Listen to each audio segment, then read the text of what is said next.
Hey, what's up YouTube? It's ICU, and today Apple has released iOS 10 to the general public in the form of 10.0.1. And in this video, we're going to go over not only what features iOS 10 has over its predecessor, just being iOS 9 in general, but also how this firmware does in fact affect jailbreaking and kind of what we can expect from the jailbreak community going forward, and when we can most likely anticipate a brand new jailbreak for iOS 10. Now, there are so many things at play here, so before we get into all of it, I just wanted to say, make sure you give this video a huge thumbs up and share it around, because not only is the info in this video extremely important for prospective jailbreakers, but I'm also giving away a brand new iPhone 7. If you have yet to enter, details can be found here. I'm actually wrapping it up at the end of this weekend, so be sure to get your entries in as soon as possible if you want a chance to win an all-new awesome iPhone 7. Of course, also click the subscribe button below next to my channel name. That way you won't miss out on any new details pertaining to future giveaways and of course jailbreaking. Also, let me know down below in the comment section if you are excited for iOS 10, jailbreaking, and the iPhone 7, and if you want new giveaways also for the iPhone 7 and future Apple products. All right, so with all of that said, let's get straight into this. First of all, talking about iOS 10. So yeah, that's right, guys. Apple did release the first installment of iOS 10 to the masses, being iOS 10.0.1. So I do have an iPhone over here that we can actually go inside of settings, followed by general, and then software update. Of course, a non-jailbroken iPhone, so we can actually see this OTA software update. And you will notice we do have iOS 10, and it actually walks through all of the changes here. We have a very robust changelog, so absolutely everyone who launches up settings, general, software update to actually install and upgrade to iOS 10 will see this exact same changelog here. Again, there's so many changes. You can actually tap on learn more right there, and it delves into absolutely everything, of course breaking it down by category. We're going to go over some of the biggest ones here in this video. Of course, we are just on Apple's iOS 10 page right now, so we can kind of scroll through it and see what it actually features. Of course, if you're already well familiar with iOS 10 because it was announced in June, and I've made so many videos on it since its announcement and since every subsequent beta release, then you can actually skip ahead. Down below in the description there will be a table of contents with kind of just some general chapters in this video. All right, now up first is the Messages app. There's so many new revisions just to the Messages app alone, guys. Of course, I cannot go over every single change just because there are way too many of them to cover in this video alone. But over to the left of the Messages field, before you actually type in a message, or if you just tap on that little arrow right there, if you don't see these three buttons, you do again have these three buttons. The first of which is just to actually access your camera roll, and of course to take new images. Next, we do have Digital Touch, basically the exact same thing that we have on the Apple Watch, so we can send a digital touch just like so. But the new thing that we have, of course, is this little A here that is reminiscent of the App Store icon. That's because we have a brand new App Store just for the Messages application. So when we do tap on that right here, it brings up again this brand new App Store for Messages. You can search through it if you want to, or you can actually just view the featured ones here. And here's just a quick example of a Star Wars one. So whoops, we actually went to the Pixar one, but when we tap on the Star Wars one here, you can see we can purchase it if we want, and then of course it adds these little packs to our Messages application. I'm not interested in that though, and we're not buying it in this video. But of course, beyond that, probably one of the best additions to the Messages app are the send effects. So you just have to hold down the send button there, and then you can change how the message actually appears on the receiving end. And if they are on a version earlier than iOS 10.0.1 or iOS 10 beta, then it will actually print it out just in a subsequent text that you of course will not see. But you can send those effects, and if you want to take it even a step further, you can send full screen effects just by going over to the screen tab there. Of course, I'm sure most of you are well familiar with these by now, so I'm going to tap on the little X to get out of there. Of course, you do also have emoji suggestions now, so quick type has definitely been improved, and in fact you can even emojify things. So just scrolling through here on Apple's iOS 10 page, so throughout iOS 10 you'll just be able to tap to replace with emojis that do correspond to words that it picks out. Quick example of that, all you have to do is just type out your message, or really whatever text field that you're in, you just tap on the emoji button, and then it does highlight all of the words that you can replace with emojis. So as you can see, we can just tap on it like so, and it does replace those words. I'm trying to get pizza there. All right, there we go. And speaking of emojis, all of them have been updated. In fact, all of the people have a brand new kind of Simpsons inspired look, and there are new ones as well. But kind of beyond the whole social aspect of iOS 10, Siri is now open to applications, which is absolutely phenomenal. So developers can actually make use of a brand new Siri API to allow their app to do cool things like what's listed in this demo here, have Lyft hail a ride. That's pretty epic in my opinion. Now moving on, developers can now make better use of the Maps application with another API. And of course, we do have the Home app, which interfaces with your smart home devices. Two of the ones that you'd be most likely to purchase would be the Philips Hue light bulbs and the August lock for your door. The Music app has been fully redesigned for iOS 10. We now have Raise to Wake for the iPhone 6s and 6s Plus, and of course the upcoming iPhone 7 and 7 Plus. So that's pretty epic. All you have to do is actually just raise your device up and the screen lights up. That's really cool. We also have new 3D touch actions for calendar, weather, and stocks. And kind of finishing up here, we do have more enhanced notifications. Of course, contextual predictions, better ones like what I said before, that do also include emojis now, a redesigned look for the news application, better search, improved photos in general, a new machine learning algorithm for photos that will intelligently pick out memories, and then of course we have Apple Pay on the web, we have multilingual typing, so that's definitely a thing for those of you who are bilingual or who know more than 2 languages. You can finally switch between the two more fluidly.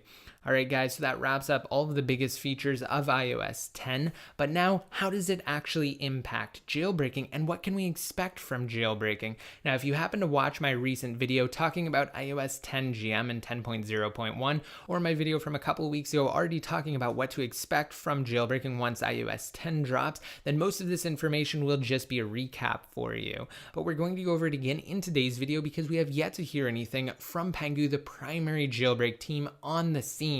Of course, this is absolutely key. Official jailbreak developers never give ETAs or announcements of what they're actually working on. They just drop utilities. So if you see anyone claiming to have any sort of a status update from Pangu or Taiji, then definitely just disregard it because chances are good it is not official. Also, there are going to be so many fakes that start to prop up across the web now that iOS 10 is officially released in the form of 10.0.1. So definitely don't believe anything you hear and half of what you see. That means if individuals are dropping videos demonstrating an iOS 10 jailbreak, that can still be faked, guys.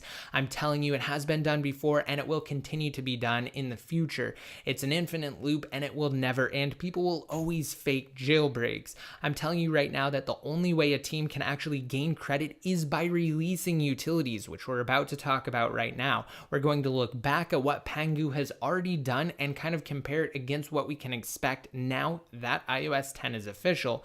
Okay, so starting back with the only 2 real reference points that we have that are similar to today's situation, we have iOS 8's release and iOS 9's release. The former of which was the first jailbreak that Pangu released for a major iOS version, because of course they didn't enter the jailbreak scene until the days of iOS 7.1.x after the Evader's last evasion jailbreak utility dropped.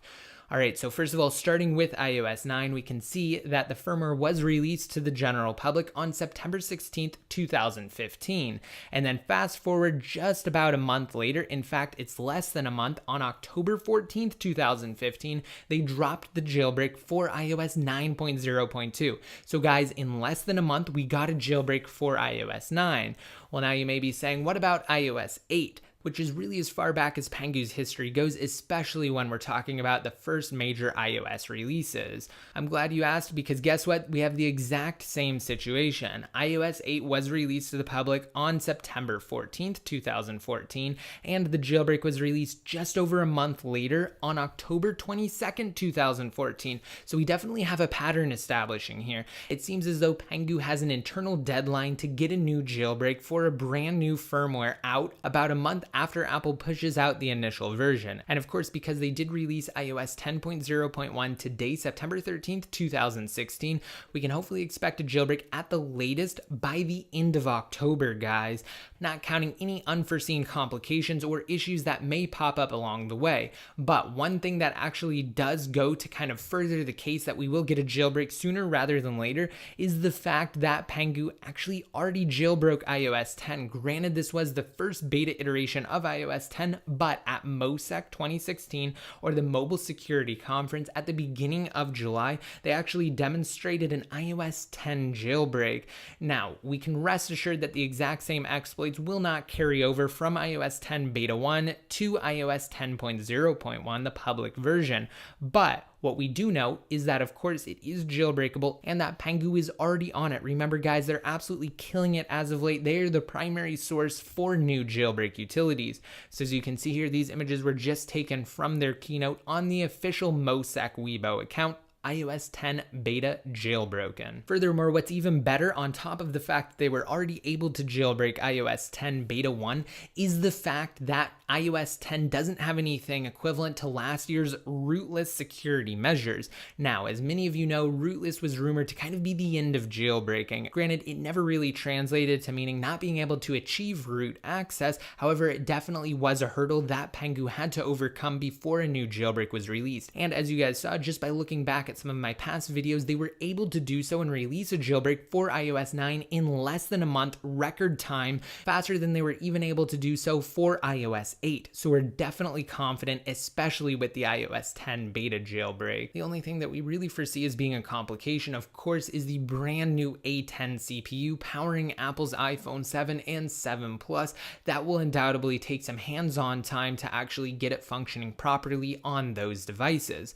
So hopefully Pangu will be at the ready and they'll have a brand new iPhone or multiple iPhone 7s on launch day this Friday, again the 16th. Also, another good thing is that the kernel, even on 64-bit devices, is unencrypted now. So that means that potentially other individuals who might not have ever had any sort of interest in jailbreaking, but did kind of want to mess around with iOS, especially in light of the fact that the kernel is now unencrypted, might be able to discover new flaws within the kernel that could eventually lead to an exploit that they could pass along to Pangu, official jailbreak developers. So while Pangu would have been absolutely fine without this new measure and direction that Apple decided to take with iOS 10's kernel, again, this could improve the discovery rate of brand new exploitable vulnerabilities that are usable inside of jailbreaks. This is absolutely groundbreaking. I've actually talked about it previously. I will have that link down below in the more info for those of you who want to actually learn more about that move and the direction that Apple decided to take with iOS 10. And finally, one last thing that I wanted to talk about before we wrap up is really just TaiG.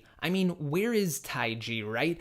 We've had so many new Pangu jailbreak utilities since the last version of TaiG dropped, including the one for iOS 9.0.2, 9.1, and of course now 9.3.3. I mean, it's been forever, it feels like, since TaiG dropped a jailbreak. Well, the last thing that we heard from them is that they still have interest in developing and releasing new jailbreak utilities, and of course that their interests haven't faded and that they're going to continue to pursue it. But we haven't seen anything that actually backs that up. We have yet to see a new jailbreak. We have yet to hear anything from the group. And of course, they haven't really demonstrated anything on a public forum the way that Pangu has, of course, at MOSEC and at other security conferences, including the Black Hat conference. So at this point, TaiG kind of seems to be a wild card. We may get a jailbreak from them, we may not, but we should kind of turn our direction toward Pangu moving forward into the future. They're the ones we need to keep our eyes on. Alright guys, so that wraps up everything I wanted to talk about in today's video. I really do hope you liked it and it helped you out. Again, if I were to give an ETA on the release of a new jailbreak, it would likely be no later than the end of October. Hopefully we'll have one by Halloween. Again, if you want to be updated even more often, such as when I release new videos covering anything in the realm of jailbreaking or the iPhone 7, be sure to click the subscribe button below next to my channel name, like me on Facebook, and follow me on Twitter. And until next time, this is ICU, signing out. Join the iCrack Your iDevice community on Patreon to help out the channel and to be featured in videos similar to these top contributors. Click the link on your screens now if you're on desktop, or check below.